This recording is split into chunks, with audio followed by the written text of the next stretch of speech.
Nepali volleyball इतिहासमा नै सायद पहिलो पटक सन्जु विक्रम शाहको फ्यानले उहाँको तस्बिर बोकेर फाइनल खेल हेर्न जानु भएको थियो। हामीले प्राय यस्तो दृश्यहरू क्रिकेटमा मात्रै देख्छौं, तर भलिबललाई एकदमै धेरै माया गर्ने र सन्जु विक्रम शाहको एकदमै ठुलो फ्यान भएको कारणले उहाँले सन्जु विक्रमको फोटो प्रिन्ट गरी पोखरा भलिबल ट्रेनिङ सेन्टरले आयोजना गरेको भलिबल प्रतियोगिताको फाइनल खेल हेर्नको लागि फोटो बोकेर जानु भएको हो। उहाँ चाहिँ बागलुङ जिल्लाको जैमिनी नगरपालिका 6 अर्जेवामा जन्मिनु भएको एकदमै ठुलो भलिबल समर्थक धीरज केसी हुनुहुन्छ।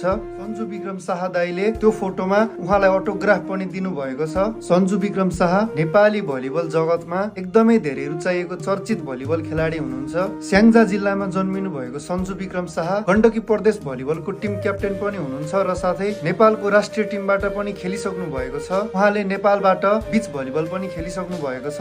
यसरी आफ्नो मनपर्ने खेलाडीहरूको फोटो लिएर ग्राउन्डमा उपस्थित हुँदा खेलाडीहरूको मनोबल पनि एकदमै उच्च हुन्छ जस्तो लाग्छ है मलाई चाहिँ। तपाईले आफूलाई मनपर्ने खेलाडीलाई गर्नुभएको सम्मान देखेर मलाई एकदमै धेरै खुसी लाग्यो। हामी नेपाली भलिबल खेल प्रेमीहरूले सधैँ यसरी नै खेलाडीहरूलाई माया र सपोर्ट गरिदिनु पर्छ, ताकि उहाँहरूलाई पनि मेहनत गर्ने हौसला मिलोस्। त्यसैले धीरज केसीज्यूलाई धेरै धेरै धन्यवाद। तपाईहरूले पनि आफूलाई मनपर्ने खेलाडीलाई यसरी नै साथ सपोर्ट गरिदिनु होला। अनि तपाईहरूको फेभरेट भलिबल प्लेयरको नाम कमेन्ट गर्नु है त। जय नेपाल, जय भलिबल।